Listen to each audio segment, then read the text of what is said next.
All right, for the third lick for Grant Green, we're going to take a look at another turnaround, this time at the end of the blues, so leading into the last 4 bars of the progression that will turn you around to get back to the top. So let's check it out with the track.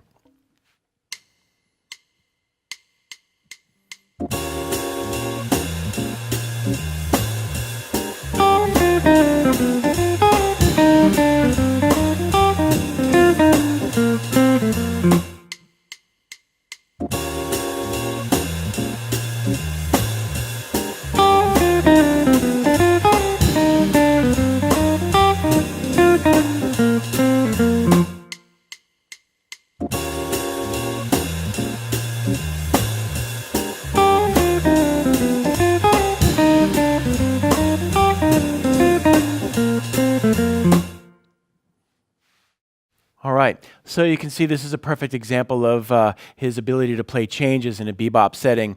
When we're talking about a 12-bar blues, usually the place that sticks out as being most different from a traditional 1-4-5 blues is the 4th bar and also the 8th bar. And those bars lead into the next chords via a 2-5 of that respective chord. So what I mean by that is in measure 4, there's a 2-5 setting up the 4 chord that appears in measure 5. So it's the 2-5 of 4.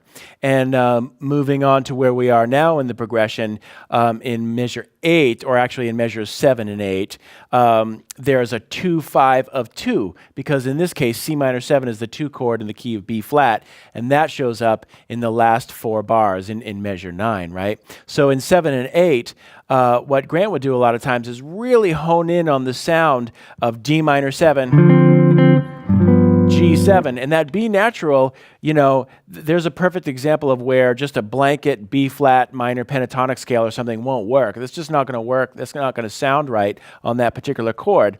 And so Grant's really honing in on that sound, and he does that even further by playing and addressing that flat 9 on the chord. So we've got D minor 7, and then G7 flat 9, and then ultimately leading to C minor 7. So you can see how he's doing this little turnaround. He's just kind of going.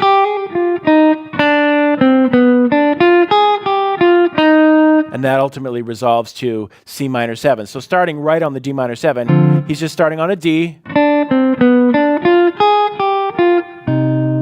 It's beautiful. It's like a little classical line, you know, very much out of the you know, Charlie Parker's book.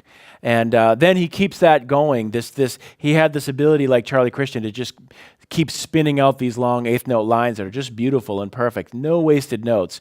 So on C minor 7, he's outlining that. And that's, you know, approaching the root by a half step below the major 7th, but we'll just think of that as a lower chromatic neighbor tone. And that's very common in bebop, is just to really, even if it's a minor 7 chord, just approach that root by a half step below. So that's what's going on there.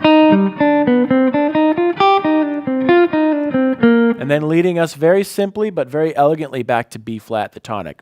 So learn that line and then maybe transpose it into other keys so you can start adding that to all of your blues playing.